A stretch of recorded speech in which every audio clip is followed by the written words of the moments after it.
Dragon fruit പഴുത്ത് തുടങ്ങിയിട്ടോ. ഒന്നിവിടെ പാകമായിട്ടുണ്ട്, ഒന്നിവിടെ പാകമായിക്കൊണ്ടിരിക്കുന്നുള്ളൂ. പക്ഷെ നമ്മളിപ്പോൾ തന്നെ പറിച്ചിട്ടില്ലെങ്കിൽ നമുക്ക് കുരങ്ങ് തരൂല. അവരേതെങ്കിലും തരത്തിൽ ചിലപ്പോൾ പറിച്ചു കൊണ്ടുപോകും. അപ്പൊ ഇതില് ഡ്രാഗൺ ഫ്രൂട്ടിൽ ഏറ്റവും മധുരമുള്ള ഒരു ഐറ്റമാണിത്. ഇതിന്റെ പിങ്ക് കളറാണ് ഇതിന്റെ ഉൾവശം. ഈ ഡ്രാഗൺ ഫ്രൂട്ടിനെ ഞാൻ ആദ്യം അറിയുമ്പോൾ അതൊരു രസമല്ല എന്നുള്ള നിലക്കാണ് ഞാൻ പറഞ്ഞ് അതിനെ പരിചയപ്പെടുത്തിയത്. പക്ഷെ എനിക്ക് ആദ്യമായിട്ട് കിട്ടിയ സാധനം ഇതാണ്. ഇതിന് നല്ല മധുരമുണ്ട്.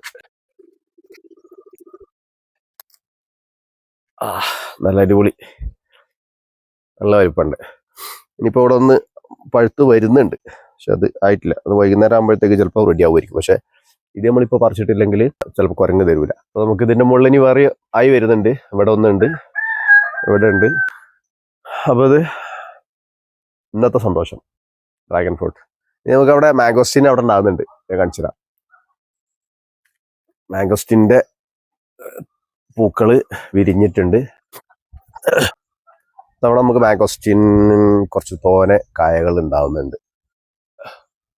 മാംഗോസ്റ്റീൻ പഴങ്ങളുടെ റാണി ഇതിനുള്ളിലൊക്കെ ഉണ്ട്. തവണയാണ് നമുക്കിതിൽ കുറച്ച് കായ കൂടുതൽ പിടിച്ചത്. ഷമാമ് വലുതാവും എന്നുള്ള വലിയ പ്രതീക്ഷയൊന്നുമില്ല, എന്നാലും പരമാവധി സംരക്ഷിച്ചു നോക്കുന്നുണ്ട്. കായ്ച്ച പ്രശ്നമുണ്ട്. ഈച്ച വന്നിട്ട് കൊത്തുന്ന ഒരു പ്രശ്നമുണ്ട്. അവിടെ ഷമാമ് ഇവിടെ ഇങ്ങനെ വലുതായി വരുന്നുണ്ട്, പക്ഷെ അവിടെയും ഈച്ച കുത്തിയോ എന്നൊരു സംശയമുണ്ട്. ഒന്നിതാ ഇവിടെ ഒന്നുണ്ട്, ഇപ്പുറത്ത് വേറെ ഒന്നുണ്ട്.